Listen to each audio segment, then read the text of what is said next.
Bom dia, boa tarde, boa noite, tudo bem com vocês, pessoal do nono ano? Como prometido, voltando aqui para mais uma videoaula, dessa vez uma videoaula específica sobre o Holocausto.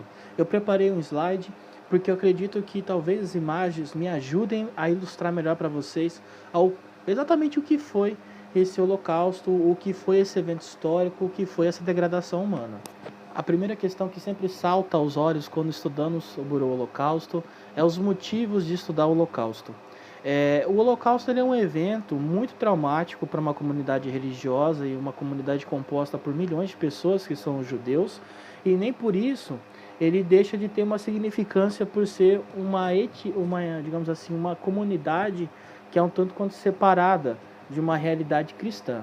Nós temos uma marcação ocidental muito forte sobre a nossa cultura, e já os judeus não têm essa ocidentalização tão forte. Eles estão ali em uma situação atemporal, como alguns historiadores gostam de narrar, mas principalmente, gente, os judeus eles têm uma própria forma de conceber o mundo, e eles têm a sua forma também de viver o mundo. Então, assim, por que estudamos história, né? É justamente para entender em sua maior capacidade, em sua maior complexidade, as questões da vida e dos seres humanos. Tentar compreender a gama de diversidade que nós temos dentro da humanidade. Então vamos lá.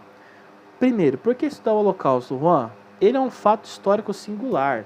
Por mais que haja, tendo da história diversas, e aí diversas maneiras mesmo de nós abordarmos outras catástrofes, outros traumas históricos, o Holocausto ele é único no seu sentido de ser. Nunca na história da humanidade houve um evento histórico tão traumático, com uma sistematização estatal tão forte para exterminar um povo diversificado, e nem por isso nós deixamos de entender o Holocausto pela sua singularidade, tá? O Holocausto, ele tem a sua singularidade, gente, principalmente por esse fator de que nós temos aí pela primeira vez um organismo estatal utilizado para exterminar alguém, para exterminar uma etnia. Nós temos alguns exemplos de um extermínio mais desorganizado ali pelos belgas na África do Sul.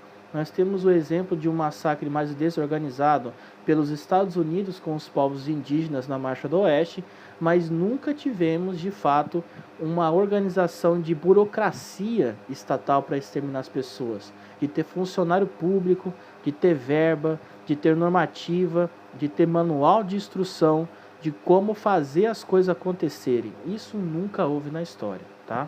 E a narrativa cultural, ela é menos complexa do que o evento acontecido.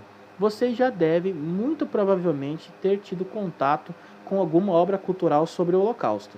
Vocês leram um livro, A Menina que Roubava Livros, vocês viram um filme, O Menino Pijama Listrado, A Lista de Schindler, vocês viram uma série que aparecia a questão do Holocausto, vocês já ouviram falar desse Holocausto por meio de uma mídia cultural. Agora sim, as mídias culturais, elas são muito distantes do acontecido, justamente por uma questão que a mídia, pessoal, não se esqueçam, ela tem que vender. Ela tem uma proposta de público, ela é voltada para uma função de vender e as pessoas comprarem essa mídia.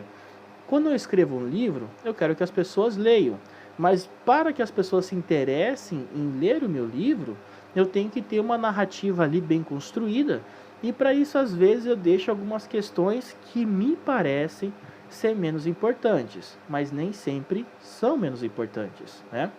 A marca, e esse Holocausto, ele marca profundamente a história da humanidade, principalmente do século XX. É justamente por conta do Holocausto que nós criaremos ali Israel, que é onde é o país, a pátria mãe dos judeus. É por conta de Israel também que haverá uma reorganização da política ali no Oriente Médio, e tudo isso vem de uma questão do Holocausto, tá? A migração dos judeus, por exemplo, para a América aconteceu em sua maioria por conta dos judeus e do Holocausto. Você parar para pensar também que a bomba atômica ela não seria possível sem o expurgo dos judeus pelo Holocausto. O Einstein, o Oppenheimer, entre outros judeus que trabalharam no projeto Manhattan, que desenvolveu as bombas de Hiroshima e Nagasaki, eram todos judeus que foram excomungados, que foram expurgados ali pela Alemanha nazista, tá? Então, por isso é importante nós estudarmos o Holocausto. Em suma, para entender um pouquinho melhor o século XX e o que acontece quando ideologias totalitaristas fascistas e principalmente eugenistas raciais, que são ideologias que procuram a pureza de um ser humano, que procuram essa falsa pureza das pessoas, é atribuída a um poder de um tirano, tá? Então vamos lá. Primeiro, a narrativa sobre o Holocausto, ela é sempre muito voltada entre uma dicotomia, um distanciamento entre a perspectiva de um sujeito que sofreu e um sujeito que causou mal. Aqui nós temos no nosso slide, para ficar bem fácil, né? Judeus são as vítimas e os nazistas são os agentes do mal. Essa terminologia, quem vai usar primeiramente vai ser a Hannah Arendt, que ela é uma historiadora que trabalha com o Holocausto a vida inteira, ela foi vítima do Holocausto e ela gostaria de entender melhor, e aí ela tipifica esses tipos de protagonistas desse evento histórico dessa forma. Por que ela faz isso, professor? Gente, ela está buscando aqui facilitar um pouquinho mais a compreensão, mas ela mesmo assim faz uma problematização. Porque mesmo entre os judeus, nós tivemos alguns colaboradores do Holocausto. É isso que torna o Holocausto ainda mais complicado. Porque se fôssemos colocar aqui uma ideia de vilão e mocinho, seria muito mais fácil entender. Mas quando você tem, por exemplo, Judenrat, que era um conselho de judeus que foi organizado pelos nazistas para que os próprios judeus entregassem quem os nazistas quisessem, sim, isso aconteceu, aí que nós temos uma complicação do evento, nós temos uma complexidade mais profunda. Então, estou vendo essa dicotomia aí na tela? Ela não é verdadeira, tá? Tira isso da cabeça que vocês têm agora. Essa narrativa criada pelas culturas midiáticas, ela não é verdadeira. Nós temos uma complexidade muito maior sobre esse evento. Então, você pode sim falar, por exemplo, que os nazistas eles eram mais sinistros do que os judeus que eram personificados ali, que eram condizentes, né? Que eles ajudavam os nazistas? Claro que pode. Mas só que também tem que entender que essa narrativa de bem e mal, ela é muito opaca, né? O que nós temos na realidade na história são matizes, não temos nem o preto nem o branco. Nós temos ali vários tons de cinza, ok? Uma explicação que as pessoas gostam de atribuir ao Holocausto, eu particularmente acho ela muito rasa, que é o antissemitismo. Ah, por que aconteceu o Holocausto? Porque a Alemanha nazista era antissemita. Fica a dica, não era só a Alemanha nazista que era antissemita. O antissemitismo, ele é antigo na Europa, mas é antigo a níveis da época medieval.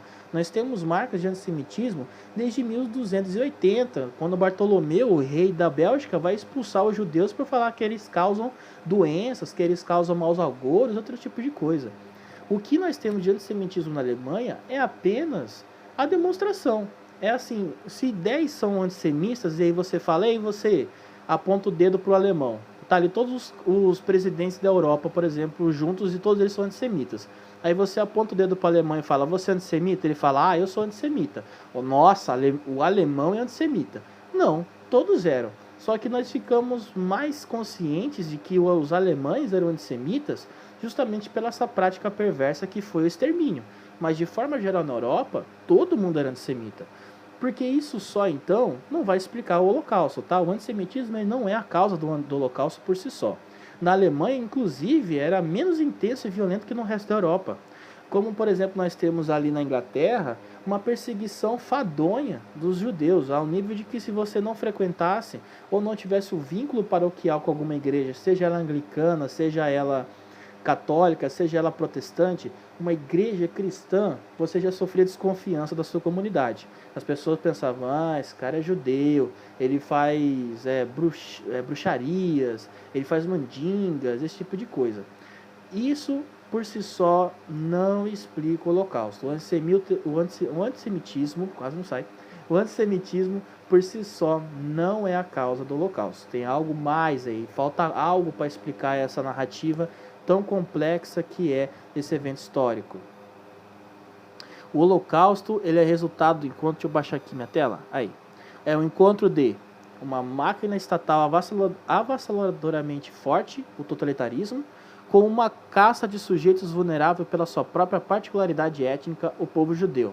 Essa explicação é que eu acredito que seja o início de uma compreensão correta sobre o Holocausto.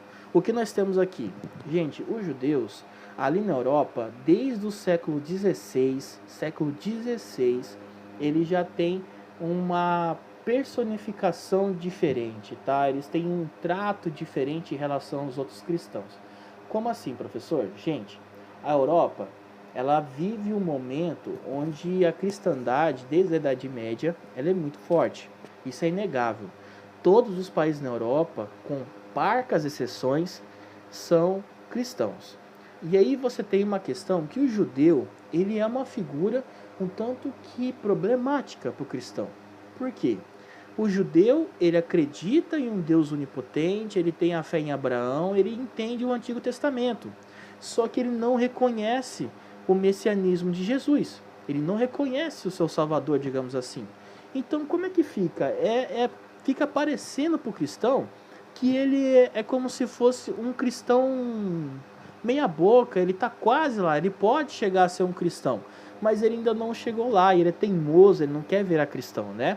Isso para os reis católicos é inadmissível. Então, por exemplo, Portugal, Espanha, Bélgica, Itália, todos esses países ali na Europa, eles vão ter uma depreciação com o judeu, porque eles entendem que o judeu é um sujeito teimoso, que ele não aceita a realidade que tem que ser entendida enquanto fé, que é o cristianismo, tá? Isso é a opinião deles, beleza? Então, desde a Idade Média, os judeus, eles são postos de lado da sociedade. Eles são como se tratados como se fosse um grupo estranho. Geralmente, os bairros judeus são muito afastados do centro da cidade. Muito mesmo, coisa de quilômetros. Na Europa, vamos supor aqui. Vou usar o exemplo mais fácil de vocês entenderem. A Alemanha, por exemplo, o bairro dos judeus ficava a quase 40 quilômetros do centro de Berlim. 40 quilômetros. É longe em um termo de Europa. É longe pensando em um local que tem pouco espaço. Por que se faz isso? Porque eles se parecem, para os europeus cristãos normatizados, tá? Vamos usar uma palavra que eu não gosto aqui, mas é para facilitar o entendimento.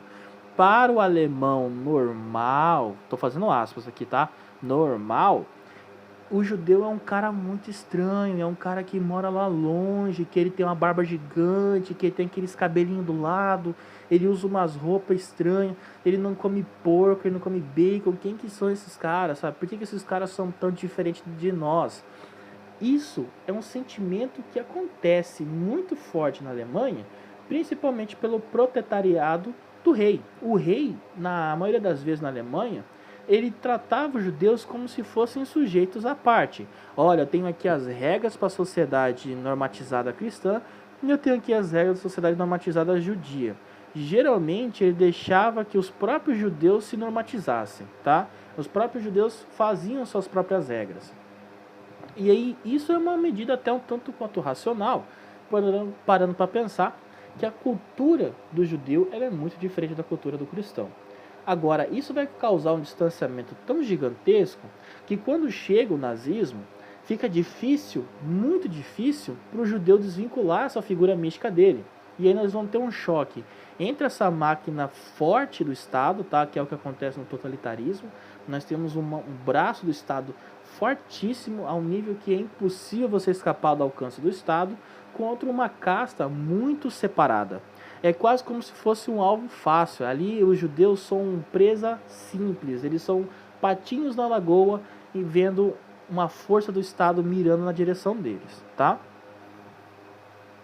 E esse confronto desigual, ele que vai ser um dos responsáveis, a primeiro momento, de causar um estrago tão pesado assim na vida dos judeus. Porque nós vamos ter uma narrativa aí entre o hospedeiro e o hóspede, tá? Enquanto que o hospedeiro nazista é o cara que é dono da casa dele, é o cara que ele é o locatário, ele é o residente permanente da nação, ele vai construir ali uma narrativa de que nós, tá? Nós somos uma nação, nós temos um país nosso, e aí nós temos esses caras esquisitos aqui que estão querendo invadir a nossa casa. Essa narrativa era justamente criada para tentar trazer uma ideia de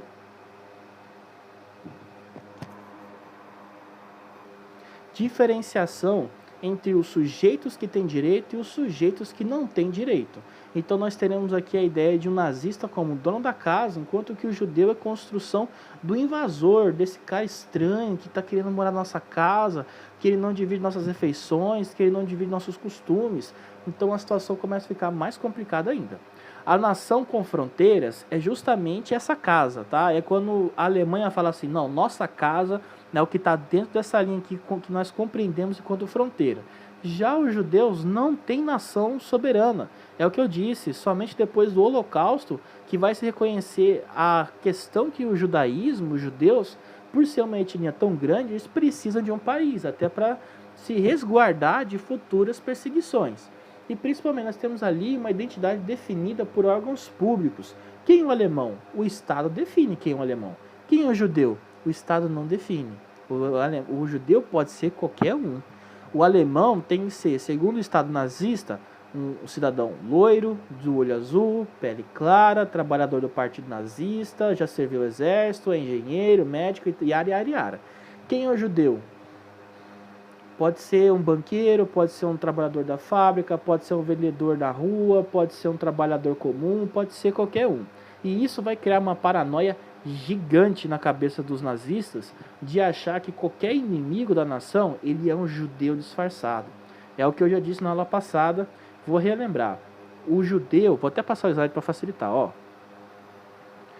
Ele vai assumir uma figura de antagonista e por isso ele vai ser deslocado para os subúrbios da cidade. Olha só essas imagens. É a mesma Berlim, só que é a mesma Berlim dividida em dois lados. O lado esquerdo nós temos ali o centro de Berlim, onde ficavam a elite nazista, e ao lado direito nós temos o gueto, nós temos onde fica o local mais pobre que os judeus são relocados, né?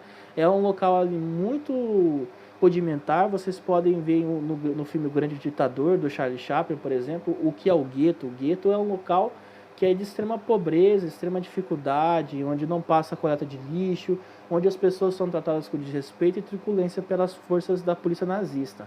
Essa é a situação que nós vivemos ali na época do nazismo, tá? A questão aqui principal, gente, é que o judeu, na verdade, ele vai assumir uma figura de inimigo. O judeu, ele pode ser qualquer um. O judeu, para ele ser um banqueiro ou mesmo um trabalhador operário, ele vai ser perseguido de qualquer casta. E ali na tentativa de construir o sujeito judeu, como eu estou falando aqui, o que se cria é um díspare em todas as ocasiões. Se fosse rico, assim o fez abusando do trabalho do inocente e honesto povo alemão. Se fosse pobre, estariam conspirando para tomar tudo feito pelo sucedido povo alemão. Então olha como que não tem como para onde o judeu escapar, ele vai ser sempre o vilão da história. Essa é a questão. Se nós construirmos uma história em quadrinhos, e essa história em quadrinhos existe, tá? Esse fundo desse slide aqui é de um quadrinho chamado Maus, que ele conta a história de um judeu que sobreviveu ao Holocausto. Ele vai mostrar o quê? Que o judeu sempre vai ser o vilão da história, ele sempre vai ser o inimigo do Homem-Aranha, ele nunca vai conseguir assumir a missão de protagonista durante o regime nazista.